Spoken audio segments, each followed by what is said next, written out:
Catecismo da Igreja Católica, números 796 a 798, nesse 3 de abril. Vamos terminar hoje a reflexão da Igreja como corpo de Cristo, falando da Igreja como esposa de Cristo, e vamos começar a reflexão da Igreja como templo do Espírito Santo. Vamos lá. A Igreja é esposa de Cristo. A unidade entre Cristo e a Igreja, cabeça e membros do corpo, implica também a distinção dos dois em uma relação pessoal. Este aspecto é muitas vezes expresso pela imagem do esposo e da esposa. O tema de Cristo, esposo, e da Igreja foi preparado pelos profetas e anunciado por São João Batista. O Senhor mesmo desligou-se como esposo, o Senhor mesmo designou-se como esposo. Marcos 2,19. O apóstolo apresenta a igreja e cada fiel, membro de seu corpo, como uma esposa desposada, com Cristo Senhor, para ser com ele um só espírito. Ela é a esposa imaculada do Cordeiro Imaculado, a qual Cristo amou, pela qual se entregou, a fim de santificá-la, que associou a si por uma aliança eterna, da qual não cessa de cuidar como de seu próprio corpo. Eis o Cristo total, cabeça e corpo, um só formado por muitos. Seja a cabeça a falar, seja os membros, é sempre Cristo que fala. Fala desempenhando o papel de cabeça, fala desempenhando o papel de corpo, conforme o que está escrito: serão dois, uma só carne. Eis que um grande mistério. Refiro-me à igreja, a Cristo e à igreja. O Senhor mesmo diz no Evangelho: já não são dois, mas uma só carne.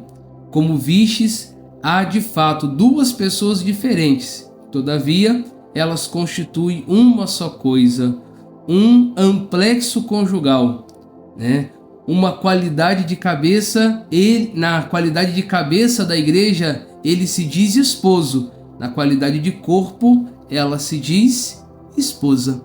Então não tem como separar Cristo e a igreja.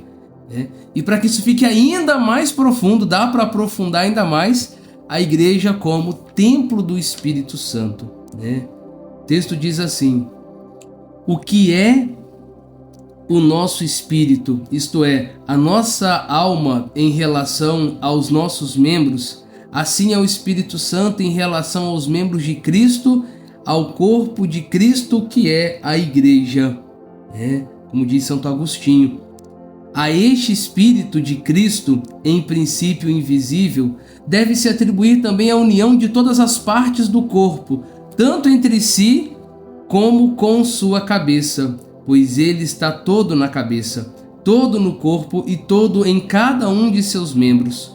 O Espírito Santo faz da igreja templo do Deus vivo.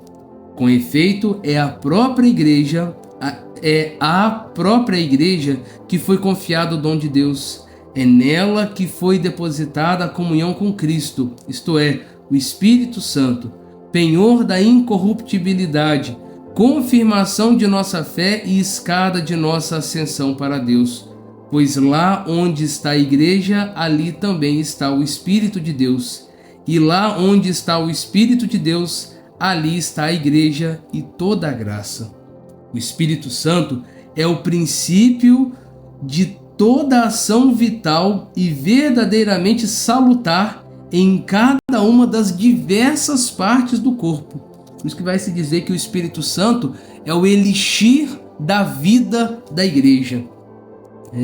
Ele opera de múltiplas maneiras na edificação do corpo inteiro, na caridade, pela palavra de Deus, que tem o poder de edificar, pelo batismo, por meio do qual forma o corpo de Cristo, pelos sacramentos que proporcionam o crescimento e cura os membros de Cristo, pela graça concedida aos apóstolos, que ocupa o primeiro lugar entre seus dons, pelas virtudes que fazem agir e seguir o bem, e enfim, pelas múltiplas graças especiais, os chamados carismas, por meio dos quais torna-se os fiéis aptos e prontos a tomarem sobre si os vários trabalhos e ofícios que contribuem para a renovação e maior incremento da igreja. Então, amanhã nós vamos encerrar a reflexão sobre a igreja nessa parte e vamos começar falando sobre os carismas. O que significa dizer que a igreja é carismática, que ela tem carismas, tá bom? Amanhã a gente vê isso. Fica com Deus!